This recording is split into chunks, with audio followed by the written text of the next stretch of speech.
You are listening to the Eskimo Empire Podcast, a proud member of the Canadian Football Podcast Network. We're missing the first game of the Stanley Cup or something. They're not. Yeah. What? Me neither. Silly hockey. Spring is for football.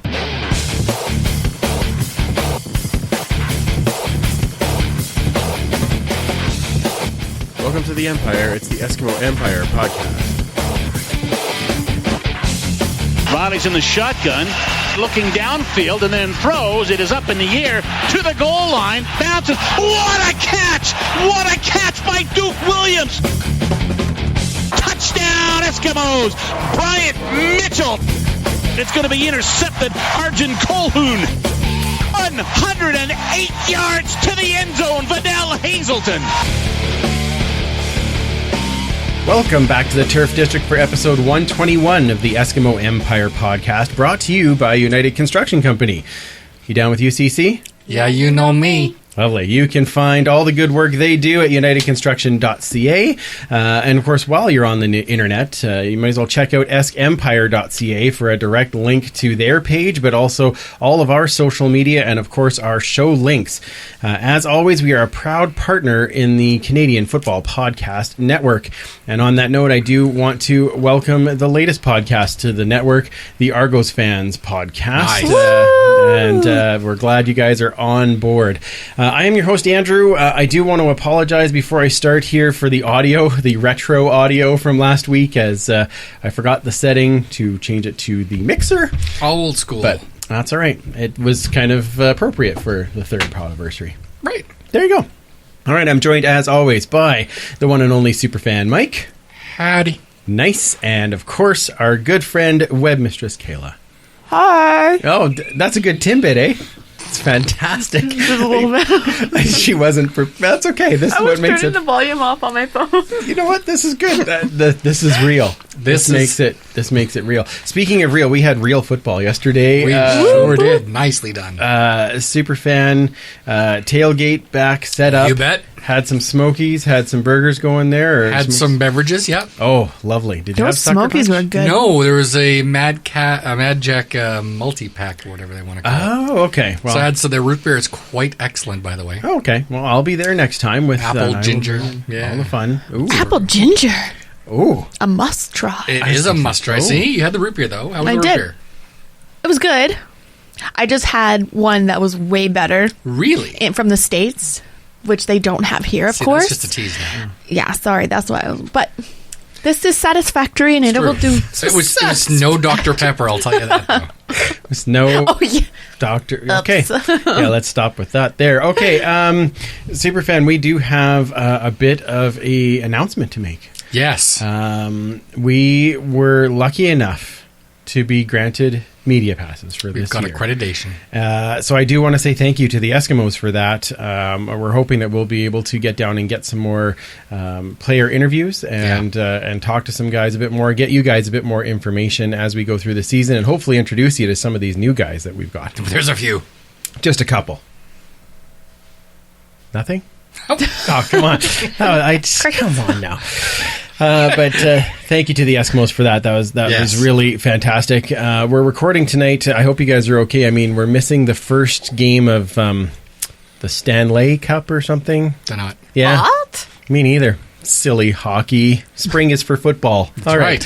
Let's get to our guest, shall we? This week, returning for his training camp report, of course, and to award the annual Jimmy Gaines Award, it is the one and only Paul. How are you doing, man? I'm doing great. Thanks, guys. Yes, absolutely. I'm so glad you're here. How was your off season? Long, dark, desolate. So about the same as the rest of us. Full of tears. Yeah, that's great. Okay, well, it's good to start with something.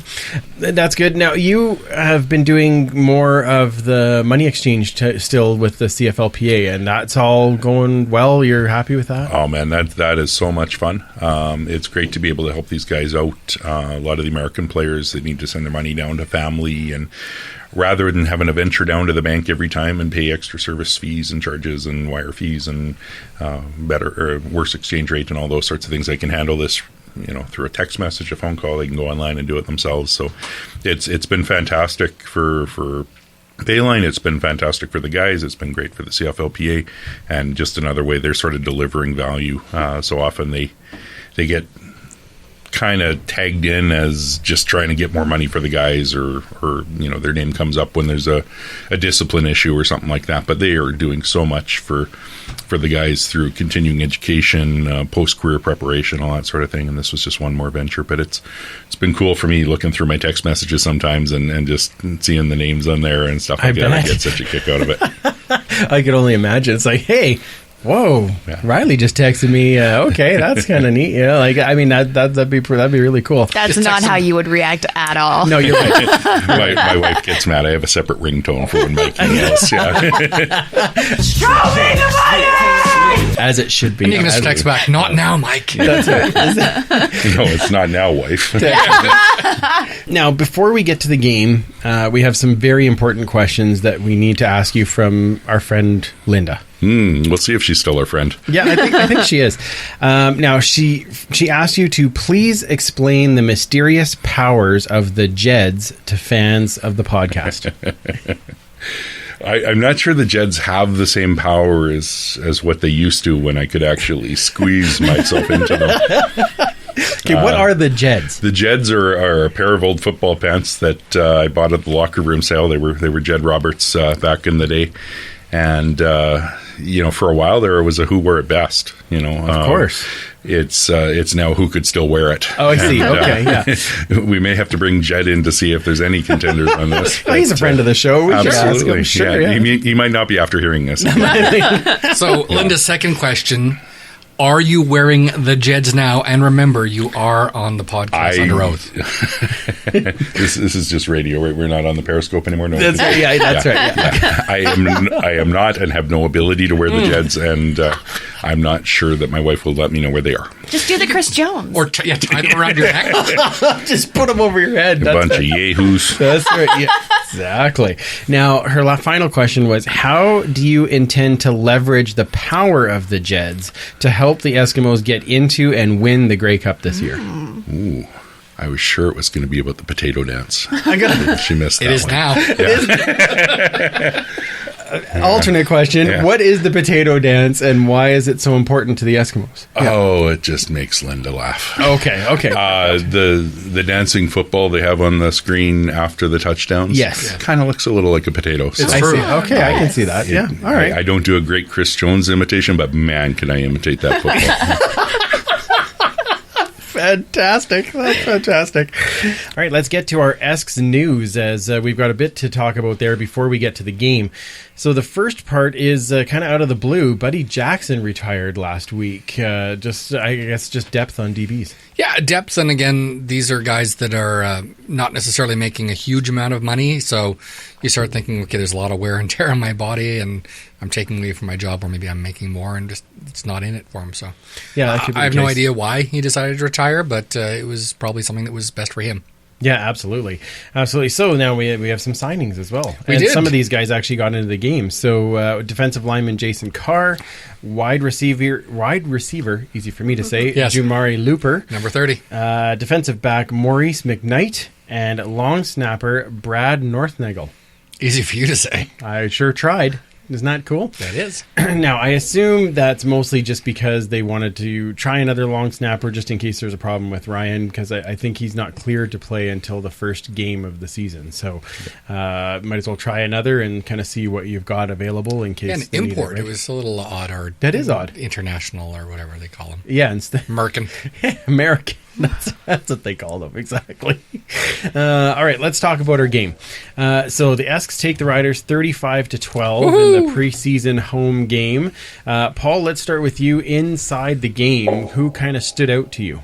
Well, some of the obvious ones, obviously Shaq Cooper and Gerald Rivers. I thought Kayla's guy Woodman really showed some growth at the position. That big hit ended up in a penalty from Beaulieu, but I thought he showed well for a first pro game. Really impressed with Kenny Stafford. That's my standout for sure. Co-host Kenny Stafford. He had a great game. I said to him after the game, I mean, this is the most joy I've seen you having playing football. And he said, I can't believe how much fun I'm having with this. And it's It's good because he's been on a journey the last couple of years. Absolutely. And a lot of hops, some downs there too. But the one thing he's never stopped doing is putting in the work, and this is where he wanted to be. And it was really evident this last week and culminating yesterday. And I thought that was great. Really impressed with Kevin Glenn, the first couple of throws out of the gate as well. I mean, hitting guys right in stride. The first throw in particular to Darrell Walker was really nice. Yeah. Yeah, after that it was a little hit and miss, but that first one was a wonderful throw. Yeah, I think those were the main guys. The one quieter one that impressed me, I guess, was Hightower. I don't think they threw his way once. I mean, I was watching he and Grimes got up into a few plays and that sort of thing. I don't think they even went after Hightower's side of the field. So, he's been impressive in camp. He's been vocal, and I think he's going to be the guy that we kind of thought we were getting last year. He's healthy now and looks to be ready to go. Awesome. Kayla, was there somebody there that kind of jumped out for you? Apart from Josh? Yeah, apart from Josh Woodman, yes, of course, which I know was your but pick. including. But including, yes. For me, definitely Jamil Smith. I would totally agree. He was looking really sharp, which is exactly what I saw on Twitter. So I don't really have much of vocabulary expanding from that. That's all right. That's the trick. Yeah, he was very quick. Excellent ball security. Were there any dropped balls? Not really. No, I think they were either uncatchable. Not by him. Not by him, but just in general, like no one fumbled. Jerron Kreiner had two, I think. But two? Okay. One was due to contact. I think Jerron Carter had hit him. At least that's what TSN liked to talk about. Yes. Of course, yeah. No kid. That's all they wanted to talk about. Yeah. Actually, yes, you're right. To be fair, Rod Black really focused in on Deron Carter and Shaq Cooper.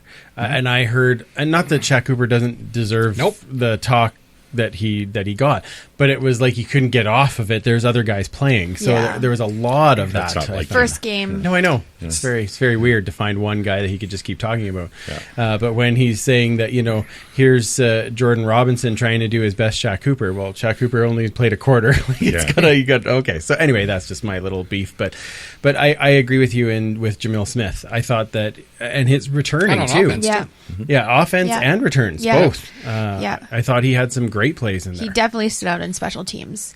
Yes. I'm still concerned with special teams. Oh, sure. But again, only 6 days of camp before they're playing the game. And that's just it, right? Yeah. Lots of time, but I was just like, if there was one big, shining beacon of it would be special teams. Although Jamil Smith looked excellent. Shining beacon of what again? Ooh. Okay.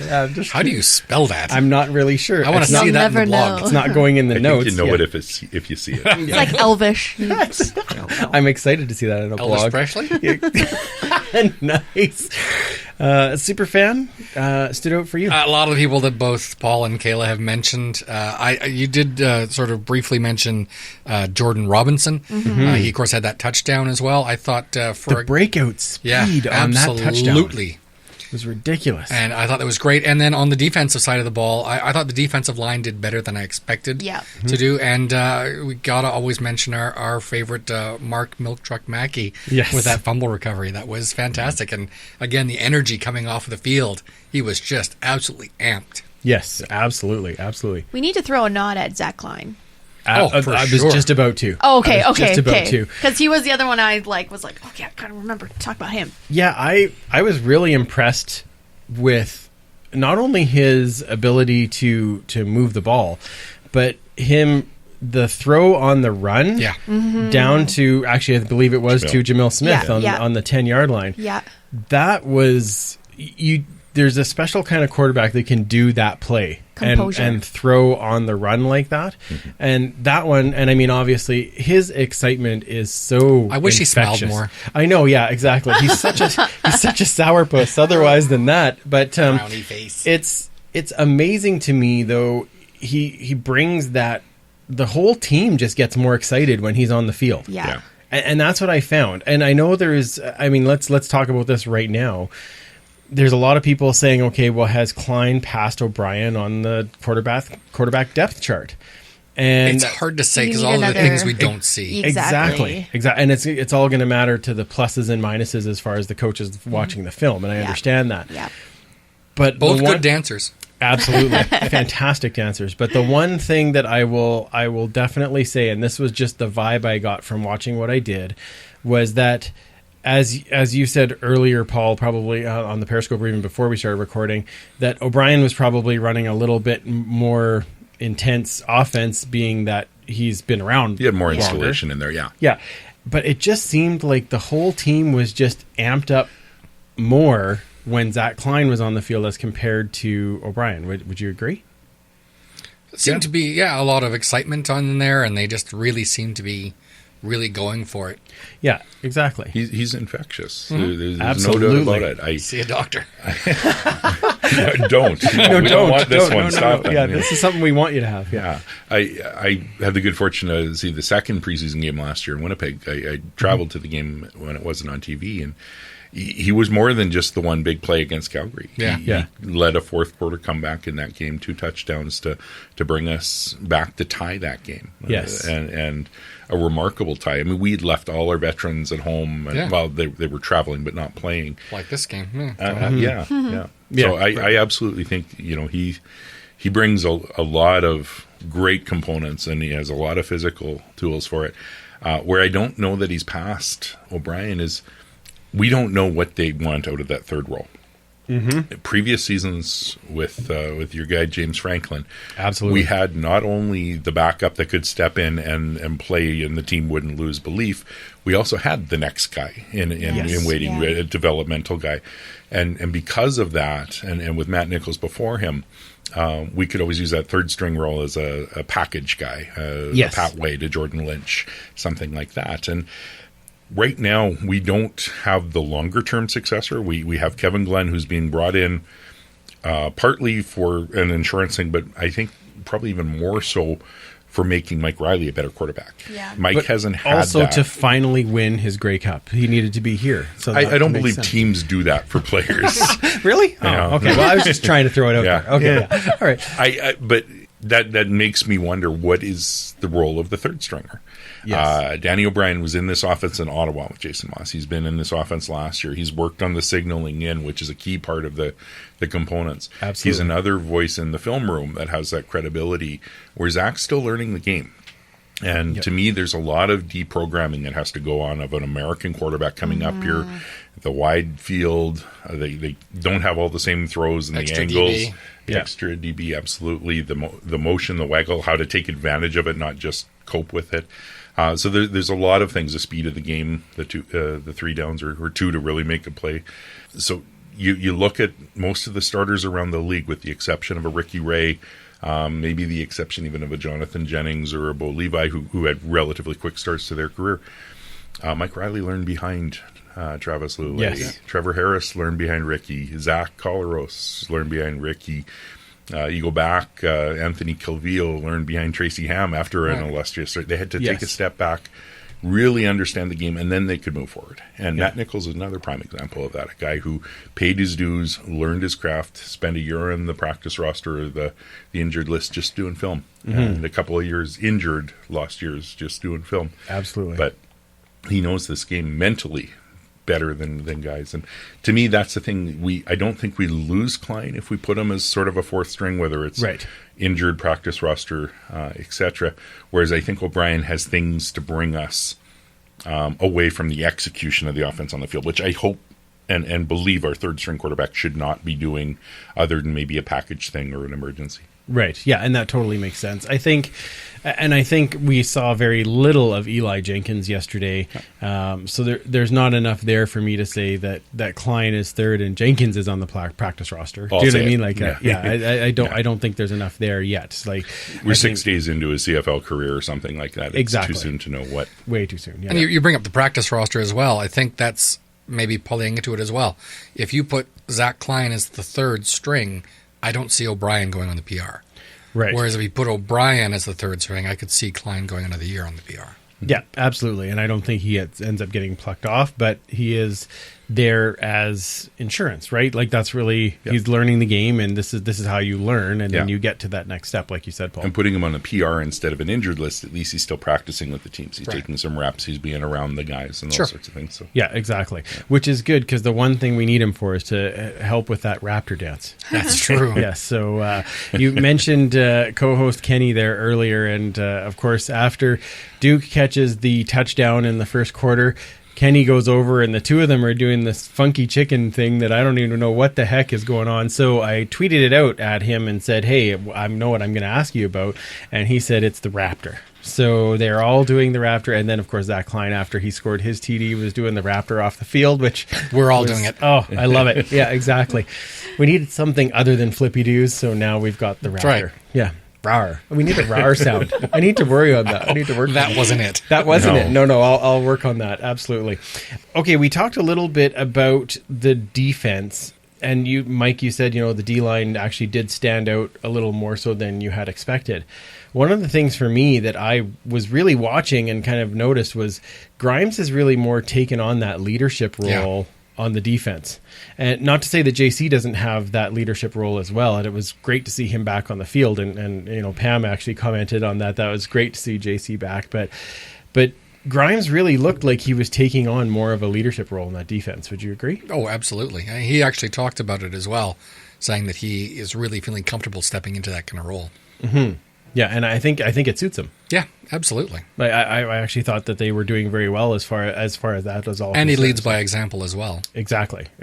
So now, Superfan, I better ask you about this. So 3 running backs, they all get TDs. Yeah, absolutely. For our import backs, that's outstanding. I'd like to see a little more of some of the other running backs we've got, but seeing Jordan Robinson get his touchdown after Shaq Cooper gets his and Gable gets his is just shows a lot of depth back there for sure.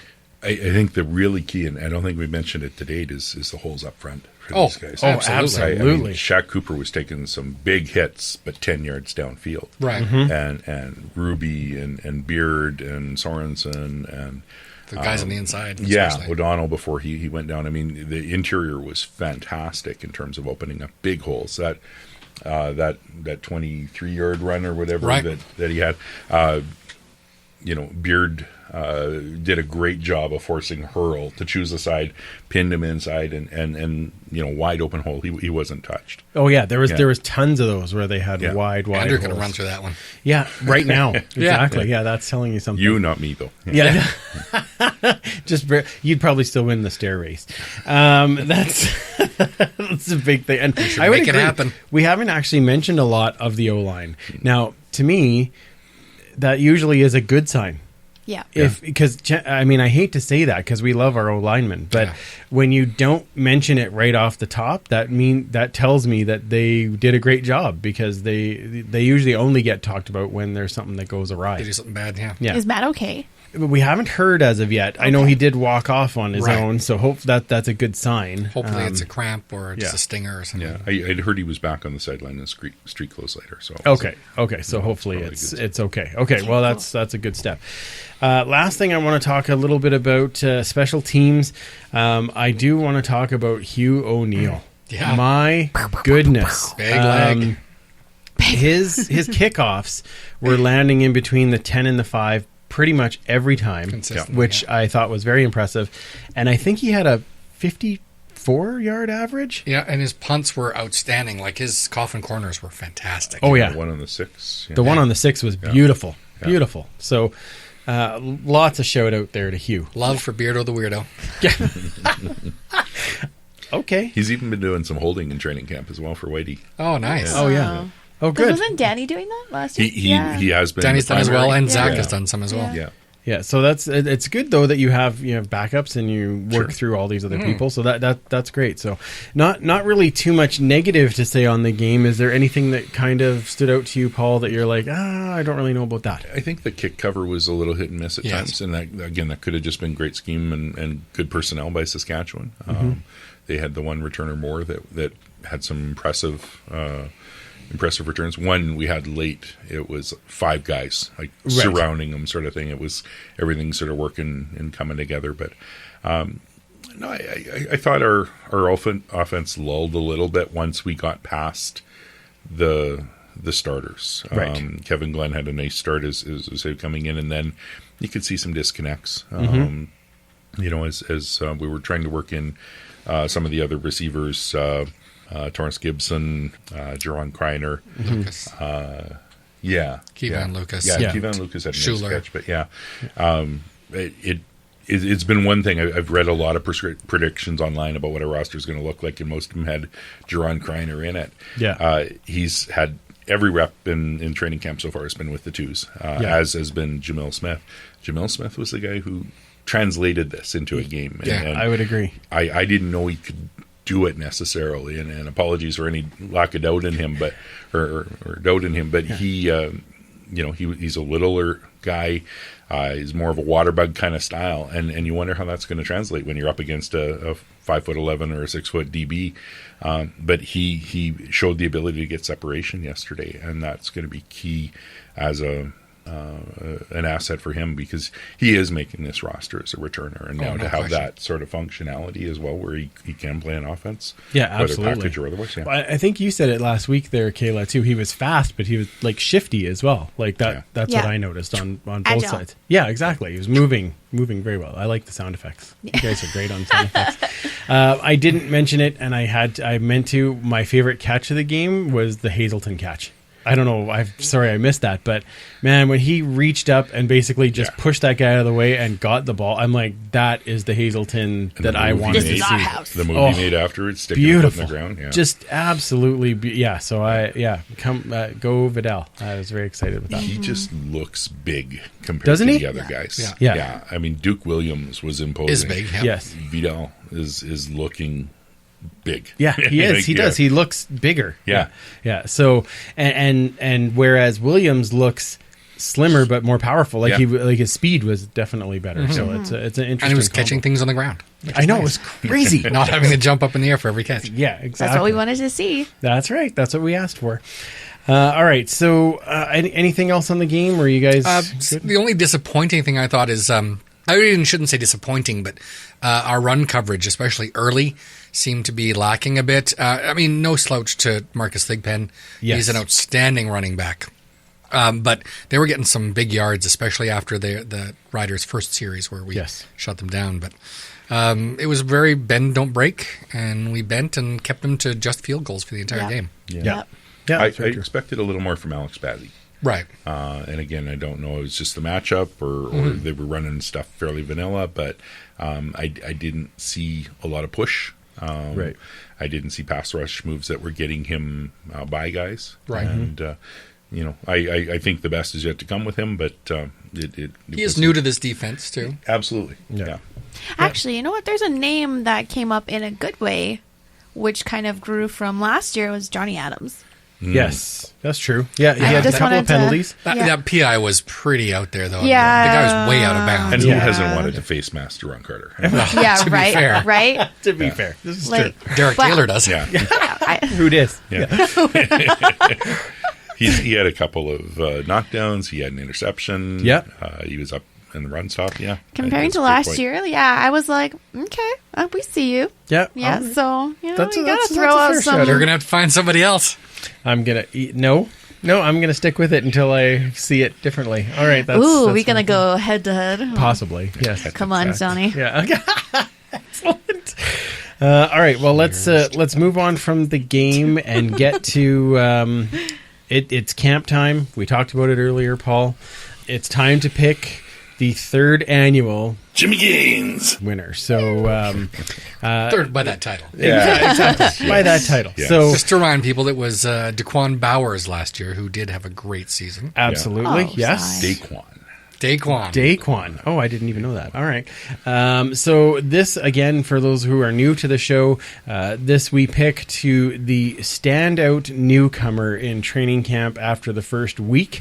And as it turns out, we also get a game in there, which we don't always get, so it kind of We helps. can So- maybe remind people, because they didn't see the Periscope, who the runners-up were. That's right. Yes. So the runners-up, we had Jake Serezna, which you thought had stood out fairly well.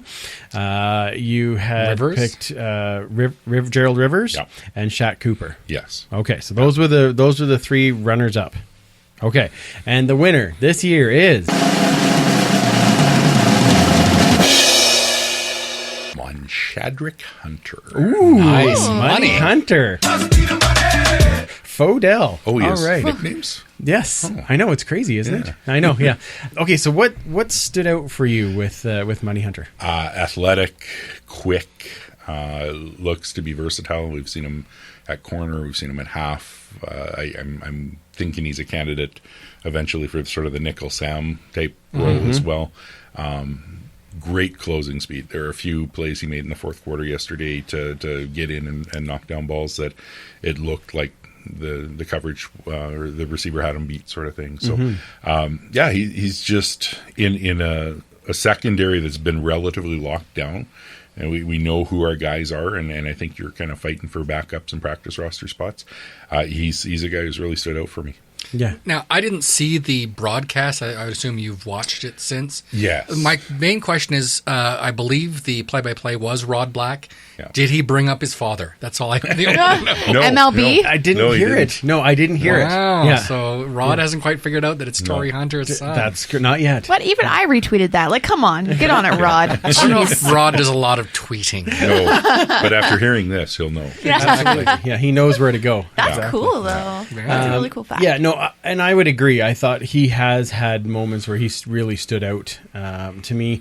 I know I was wondering too if Holland might get a shout out after his knockdown and play yesterday in the game, because in camp it's always been a little hard. I know that makes it easier for me to look right. Yeah, I'm watching 27. Come on now, get better. But congrats to Money Hunter. Let's check and see what he thought about that. Here with the Jimmy Gaines winner, Shadrick Hunter, but I think people call you Money Hunter, right? Yeah, Money since 2003 almost. Yeah. That's perfect. Where did you get the nickname? I made it up, man.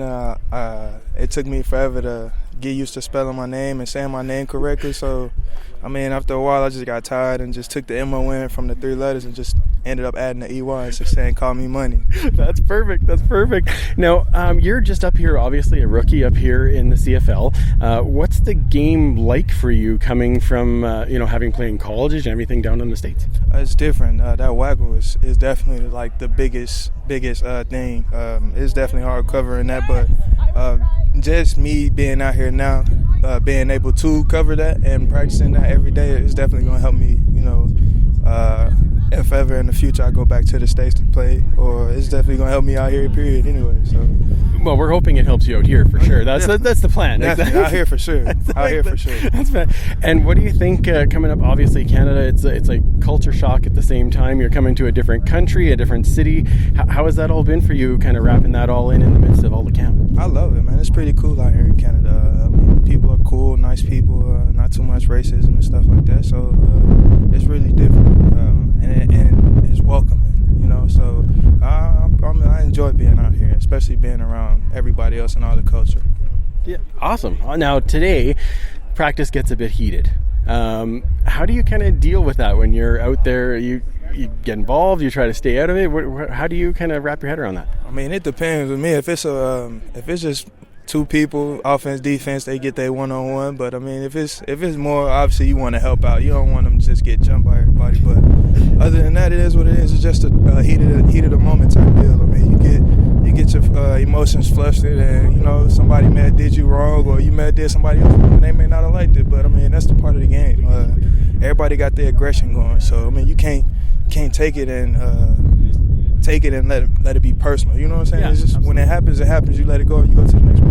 Yeah, that's awesome. Now, here you're playing a bit more defense, but you're also playing special teams. How do you find the shift in that, especially with the wider field and all those types of things? I mean, it's all kind of the same still. I mean, the field is just giving me more space to work, more space to cover as well on the defensive side of the ball if I'm not on punt. But other than that, it's not too much of a difficult adjustment for me. I mean, I got range, I can run, so I'm not too worried about it. Yeah, so that's not what I'm worried about. Me is more just about doing what I got to do, technique, fundamentally, and all that stuff. Fantastic. Now, quick lightning round, just so people kind of get to know you a bit better. Favorite food? Man, favorite food, I'd have to say pork chops by my granddaddy. Only my granddaddy can make these pork chops look.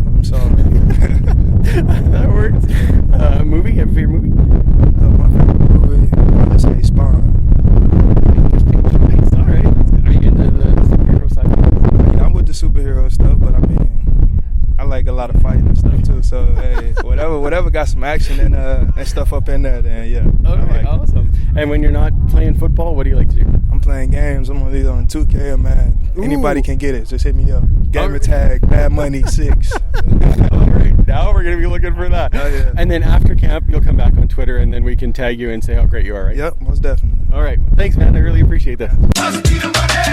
All right. Well, that's pretty cool, and congrats to Money Hunter for winning the Jimmy Gaines Award for 2018. And we'll be nice. Was that confetti? Yeah. Nice. I forgot my... The sound effects are fantastic. I love it. We still have some on the carpet, I think. Yeah, the sprinkles, the glitter is still around. Yeah, exactly. All right, let's take... guest. Well, no, that was from 100. Yeah. It's still around. That was a while It's ago. never going away. I thought it was a Dave Campbell thing. No, I got...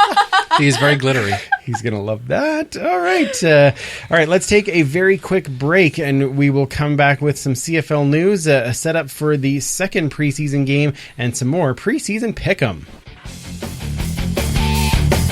Hey, this is Jed Roberts, and you're listening to the Eskimo Empire Podcast. The Eskimo Empire Podcast is brought to you by United Construction Company. As a full-service commercial general contractor, United Construction Company serves large and small-scale commercial, light industrial, and multifamily residential construction projects across Western Canada. UCC is a relationship-focused builder, forming a trust and respect that is at the forefront of their commitment to quality, value, and integrity. Visit their website at unitedconstruction.ca to find out more and support them as they support the Empire.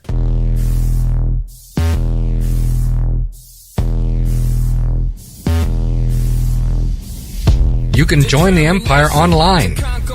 Find us at eskempire.ca. All of our social channels are there. Facebook, Twitter, Instagram, plus our blogs, extra pics, and the link to our Patreon page. You can also get more history at Esks History on Twitter and This Day in Esks History on Facebook. From the Empire team, thanks again for listening. Now let's get back to the show. Welcome back. As it turns out this week, no Esks history moment, as Superfan was a bit busy between work and to be fair, really nothing game. Historical. Nothing? No. This We'll have night is another one pretty for you next historical. week. That's true. That's lovely. All right, but we do have some CFL news that we can talk about instead, because the new rules were actually locked down here in the past couple of weeks. Now, I'm going to run through these really quickly, and then we can talk about them. You can't challenge illegal contact anymore. Good. Yay. All right. The replay official can now actually review potential touchdowns that were close to the line if they've been placed beyond the line. That's good. No blindside blocks, which means you can't block if you're running back towards your own end zone, because that's obviously a player safety issue. No low blocks outside of the tackle box. So inside your line, of course, there is still low blocks, but not outside of that. The quarterback has to have 1 foot on or behind the line of scrimmage to have it be a legal pass forward. There's no more of the force out rule. So if you catch the ball, you must have 1 foot inbounds for it to be called a catch. And the definition of spearing was a little bit changed to leading with your helmet or making first contact with your helmet. And they took out the loophole of the sleeper play that we saw Winnipeg take advantage of last year. They got rid of the sleeper play like 70 years ago, and now they're like, okay, this is also This still time we need it. exactly. That's right. So they took that part out. So Elaboration? basically, Sorry, I'm not that's following. when a guy basically runs out looks like he's basically running off the field, and then he ends up stopping like right by the sideline, and then they say hi, and he becomes the receiver, and nobody's covering him because They thought he he ran okay, off the field. Gotcha. In the Thank 40s, you. they used to flop down on the grass, and then as soon as they blew the whistle, they'd get up and run. Yes. Joke's on you! And That's they right. scored a touchdown that way in the 48 Grey Cup. Oh, Yeah, okay. so that's So that was the last year. They're like, that's not allowed. that's not allowed. All That's right, kind of before my time. all right, perfect. So A little before your time. just a touch. So, Superfan, all of these changes, any one particular that really kind of stands out for you? I love that they're still working on player safety. I think that's become more and more paramount year after year. So the no blindside blocks, I think, is a great one as well. Nice that they're really defining some of these penalties as well. So spearing, just anything leading with that helmet. I think those are really standing out. And of course, the most obvious one is the no challenging of the illegal contact. Thank goodness for that. Yeah, I mean, we've heard a lot of coaches who shall remain, Dave Dickinson, do like to have plays where they identify somebody who can rub against somebody so that at least they know if worse comes to worse, they can call that. So I know Moss has probably done a lot of the same kind of thing too, and he is, outside of the Empire, probably more famous for it than inside. Yes. So it's I think it's great, especially when it's something that's so far away from the play, it's really not affecting it. Yeah. I think they should let that go. Absolutely. Paul, with your work with the CFLPA, I'm assuming the player safety ones are the huge ones for you. Yeah, I really want to see a shift in the culture of the game. Mm-hmm. Every one of us got excited with the big hit from Jordan Beaulieu yesterday. Oh, sure. But it wasn't a necessary hit. Sure. You know, right. I still say the kid probably made the team with that play in a sense. I mean, but it was a penalty. We don't quite know why it was a penalty. From what I've heard, it wasn't necessarily to the helmet. It wasn't targeting the head or anything like that, but it was probably unnecessary. And I think the NFL has the rule of the helpless receiver, right? Where I don't think there's an equivalent up here. So definitely player safety is crucial to me, and I think they've done a good job of addressing that with the extra bye weeks. I'm not necessarily sold on the no padded practices. I think that will evolve over time.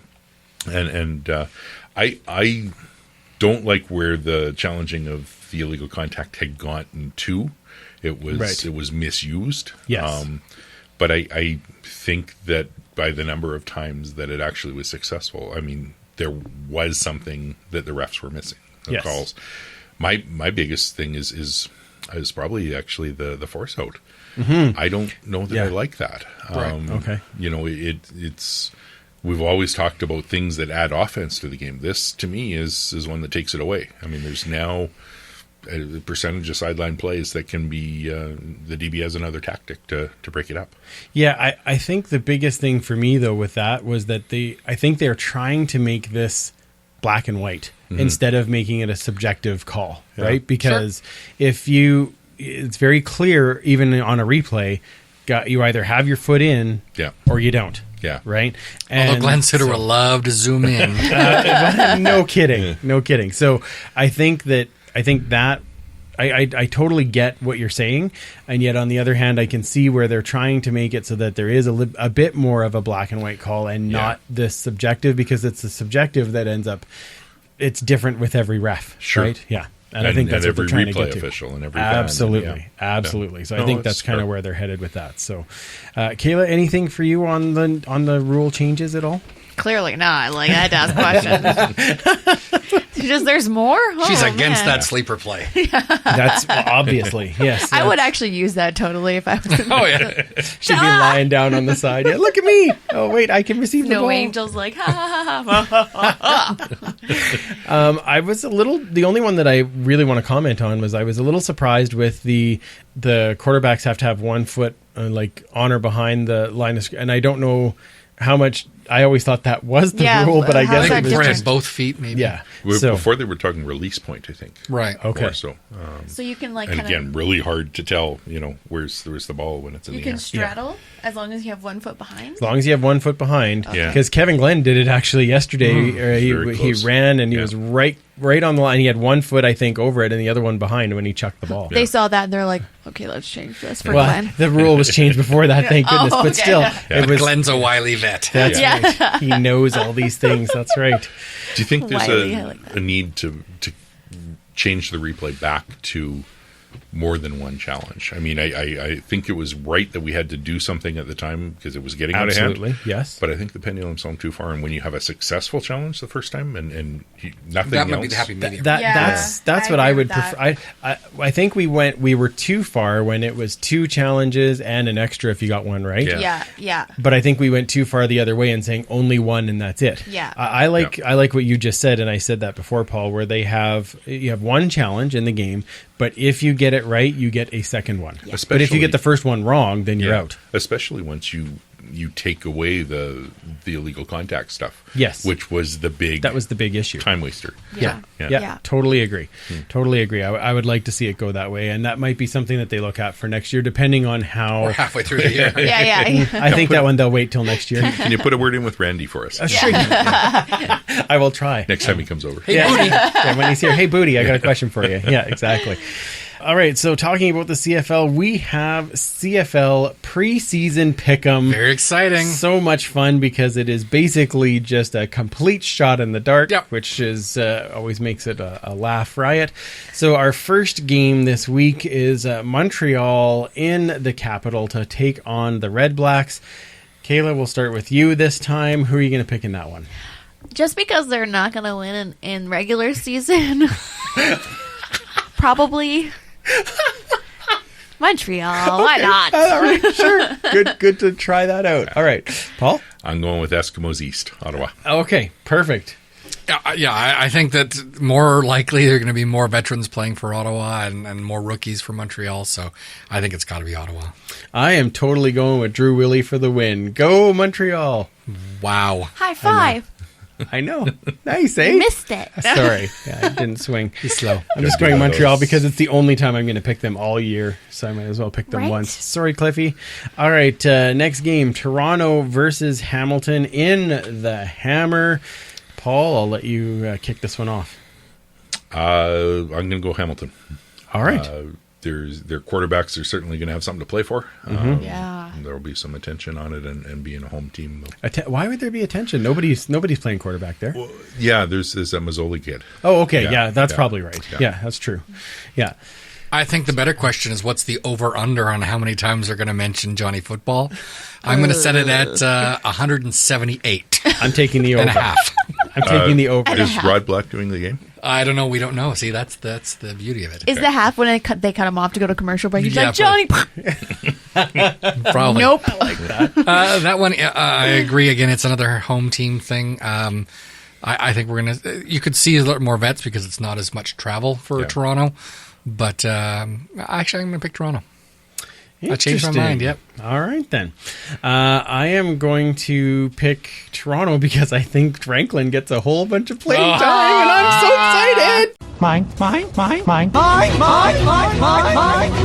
Oh my God! Mine? I wish it was playing on TV so I could watch every moment. Okay. Isn't it? Is it? Yeah. I hope so. Good. It's playing on TV. I'm watching all James all the time. All right, go Toronto. See if I don't have that thing like in the NFL where you can just focus on one player. That Perfect. locker room camera you had installed is really paying dividends. I know, it really is. Yeah, it's working out well. Media pass. For the Argos so that I can watch James. Yeah. Kayla? Well, I'll make it a podcast 3-3. I'm going Toronto. But Nice. for our new recruits, the ArgoFans.com. Oh, I like that. Well Just done. for them. Very nice. I like that. Quick question on that game. Yes. With regards to Manziel, do you want him to succeed, fail, or somewhere in between? If those are the three options. If I have those three options, I want somewhere in between. Okay. I would like to see him have some good plays. I would like to see him have some bad plays as he's learning.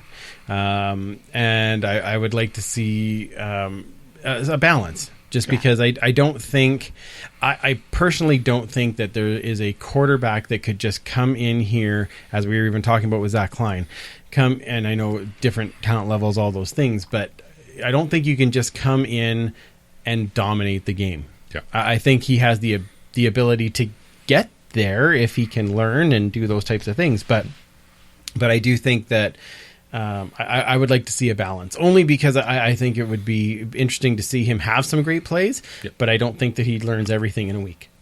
And this isn't American football. This is a different game completely. Sure.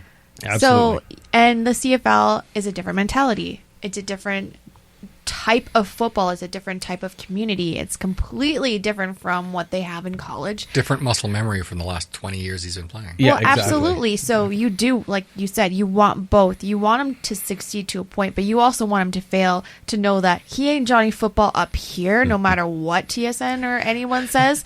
He is a quarterback coming to play. Yeah. That is it. Until you prove yourself, kid, yeah, ain't nobody. All right. Fair enough. I'm assuming you're right in the same way. I don't really care. Okay, that's fair. I'm not cheering for him to succeed. I'm not cheering for him to fail. He's just another quarterback up here trying the CFL game. Exactly. If he does, great, awesome. If he does poorly, too bad. Honestly, I've heard long as you're so not beating much my team. of his name over the last 6 months, especially when it wasn't even associated with the league. Yeah. I don't care. Yeah, we got an MOP. Johnny Why would we footballed care? out. All right. Yeah. Not that I blame you. All right. The other game was BC versus Calgary. This is happening in Cowtown. Superfan? Yeah, I think this one is going to go to the hometowners again. You're going to see a lot of those starters playing in front of the hometown crowd. They've probably got a lot to play for after the last game they did play. And I think they want to show their fans that there's a reason to come into McMahon again this year. All right. I'm in total agreement. I think they play more starters. I think Calgary pulls that one off. Kayla? Because it's preseason, you got nothing riding on this, and ABCs go BC. Okay. Lovely. I like that. And Paul? The only time I vote for Calgary is on Big Brother, so Okay. BC. Excellent. Okay, that's Nice. very good. That was well played. Ryan will appreciate that on That's a true. number of levels. That's very true. All right, let's try and set up a little bit of this preseason game on Friday. So the Esks are in Winnipeg. It's not televised. Now, this is the Bombers' first game and the Esks' second game. To be fair, Daltz from Rouge did say he would periscope the whole game. So that's Really? I'm hoping that is the case. So he really is the true MVP. Absolutely, No kidding. yes. We will give him extra points for Yes. that. And I know he'll do it just for that because the points are exciting, even though they mean nothing. That's right. So now, who do we watch in this game? I mean, do the starters even hit the field, or is No. it mostly just going to be second and third stringers? What do you think, Paul? I think they'll take some starters along, guys that are still learning the system, so not necessarily your established veterans. I mean, I wouldn't see an Omondo Sewell be there, but I think you'll see Serezna and Moore, the tackles. They'll probably leave a few DBs behind, a few of the receivers. But if you're going to want to evaluate your quarterbacks and how they're performing in the offense, you've got to give them some guys to throw to. Absolutely, And that's the one thing outside of Riley and Glenn's initial couple throws. Those guys weren't dealing with guys who had the full install of the office down pat. So I think they'll have a mix of the two. Okay, Yeah. that's fair. And who would you be watching? If I were able to watch, and I'm sorry. Who would you be listening Dave and Morley explain about? Yes. I would love to really figure out the tackle positions. Palmer is taking all the reps with the first team at right tackle, Yeah. and Colin Kelly at left. I want to see if that actually holds up. Draheim's really started to emerge, and I thought he played pretty well the other night too, and he's played at both positions. Yeah. You see a lot of stuff out there that's based on the initial depth chart as to, Colin Kelly's going to be the right tackle and Chauncey Briggs the left tackle. Well, Yeah. I mean, those guys haven't seen anything that's actually happening Yes. to do that. So, yeah, I want to see how that one plays out probably more than anything else. That's fair for sure. Kayla, anyone in particular that you're going to kind of keep listen about, hear, watch replays about? I don't know what to go with. Yeah. Well, I'm wondering if they're not going to throw in, if they're okay, Bryant and Nate. Okay. Just to get some rust off if they're healthy on Friday. I don't know if they've said anything or released nothing any as of yet. information. Nate's a foot injury he'd had at minicamp, and he apparently had a great minicamp, aggravated something a little bit. If it was a playoff game, he would be playing. Yeah, already, but it's kind of what? thing. So Okay, so they're just just rest gonna it. Yeah, leave it. I haven't Okay. heard on Bryant. Okay. Superfan? To no surprise to absolutely anyone, I'm definitely watching the running backs. No kidding. It's going to be interesting to see. I think we know what we've got. Certainly the coaches have a pretty good idea what they've got in Shaq Cooper, but I'd like to see some of the other guys in there. I know we saw some great stuff out of all the running backs, the Canadians as well as the Americans, so I'd like to see more of those guys and see if they can get some time behind center. Absolutely. I do want to hear more, actually, about our Jimmy Gaines winner, Money Hunter. I'd like to see him get a little more time. Or hear about it. And hear about it, exactly. So I think I'm kind of looking at a bit of that DB and what you said earlier, Kayla, with the special teams. I just want a little cleanup on shutting guys down earlier on cover teams, and then hopefully getting a couple more breakaways, although I don't think Smith sees the field the whole game. I think to see a little bit of him and probably be one of those receivers that can do kind of both. I would expect to see him, but I want to see a little bit out of that too. Yeah. I was going to say the DBs. Just okay. All right. Perfect. Then we're on the same page. Because I want to prove you wrong with Johnny this year. This is okay. You're really gonna. Okay. We keep going. It's the year of the Johnny. That's right. Oh my! There's Chris the Johnny Edwards. football. Yeah. Johnny Adams, excellent. Yeah. Chris Edwards is another guy who can potentially return, but if I'm curious to see if he'll really step up and take that nickel role as well for the departed Kenny Ladler. Yes, which is a huge hole to fill. That's for sure. So how many were you cutting after? Well, the first not until the 10th. Yeah, the first cut down day isn't for a while. So I mean, June 10th. before we record again, we're going to have fan day. So Yeah. I mean, it'll be interesting to see if they do any cuts on the Saturday before fan day or not. I'm not really sure, but There's going to be Nice. 100 some odd people. yeah, there exactly, In the uniform. a ton of guys. Yeah, exactly. So I'm not sure how that's really going to work yet. What we shall see. Got some And of cards course, to make. You do, absolutely. All right, so let's go with our pick'em then. We've picked all the rest. Let's pick this one: Edmonton versus Winnipeg in Winnipeg. I guess I have to go first now, don't I? do. Yep. Oh, geez. Yep. All right. Well, because it's on home field, and I think Winnipeg does want to put a few more of their starters on the field. I think the Bombers do take this one. I think it'll be close, but I do think the Bombers pull this one off. Kayla? Well, I was wrong last time, so let's be wrong again, and I'll say Winnipeg. Okay, perfect. I like that. Okay. Paul?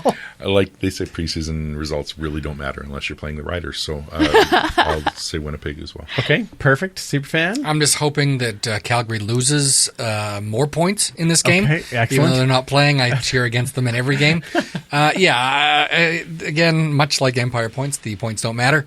Exactly. Just, some glory for some of the fans. Yep. Yes. Yep. Yeah, I don't really see it. It's probably the only time I'll pick against them, so I might as well pick for Winnipeg this time. All right, perfect. Look at that. Unanimous. Daltz is happy. And we're happy when he periscopes it. Thank Yes. you, Daltz. All right, well, this has been great as always. Thank you, Paul, for coming down and being part of the show. And, of course, the annual Jimmy Gaines Award. It'll never go away, so I'm so glad you're here to give it every year. That's perfect. I was telling Mike that goes back to Sadiq Shabazz Of back in the course. day. Yes, Yeah, you got to have always Doesn't have a quite name. roll off the tongue as well as Jimmy Gaines, though. Yeah. That's a pretty Yeah. badass name, though. It was It is. It was a cool. It's like you could actually be like. That's where the jazz hands comes in. Oh, absolutely. Shalom. Is it Shajaz? Sure. Ah. All right. Shabazz hands. Lovely. We might have to change it to that now. Thank you for that. Paul, where does everybody find you on the interwebs and all those other fun things? Well, not much of a Twitter presence, but PR Reckner or Payline by Ice is the company meet. The other thing that they can look for is just me beating Dave Campbell in fantasy football. Oh, perfect. The gauntlet has been thrown. I do really appreciate that on a number of levels. There's supposed to be a belt presentation at some point. Is that right? Oh, with Dave Campbell, there should be one. Epic. That's what I tell him. Yeah. Wait a minute now. That means if you beat him, that means that I beat him too, because I'm pretty sure I ended just a touch ahead of you. Oh, I do have to admit this was NFL fantasy football. Oh, wow. That's, You got to join the crew. what are they doing on It this had show? money involved. Oh, okay. Well done. Money Hunter? Excellent. My money. Yeah, the winner of the Jimmy Gaines Award.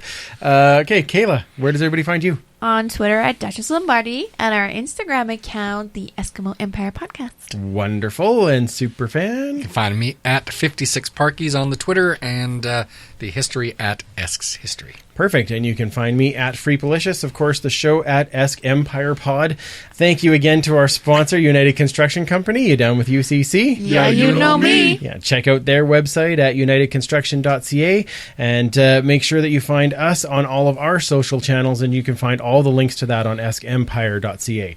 We will be back next week with more training camp analysis and, of course, another game breakdown with a brand new guest. So are we hoping to have more standouts this week? Absolutely. Are we ready to listen to Dave and Morley for this game? Absolutely. And are we ready for some more Shaq Cooper and Raptor celebrations? Absolutely. For Paul, Webmistress Kayla, and Super... I can't even say it. I'm laughing so... Oh, let me try that again. For Paul, Webmistress Kayla, and Superfan Mike, I'm Andrew. Remember, you can't catch footballs with your face, and we will absolutely talk to you next week. Thanks for listening. Find more great shows like this at CF Pod Network on Twitter.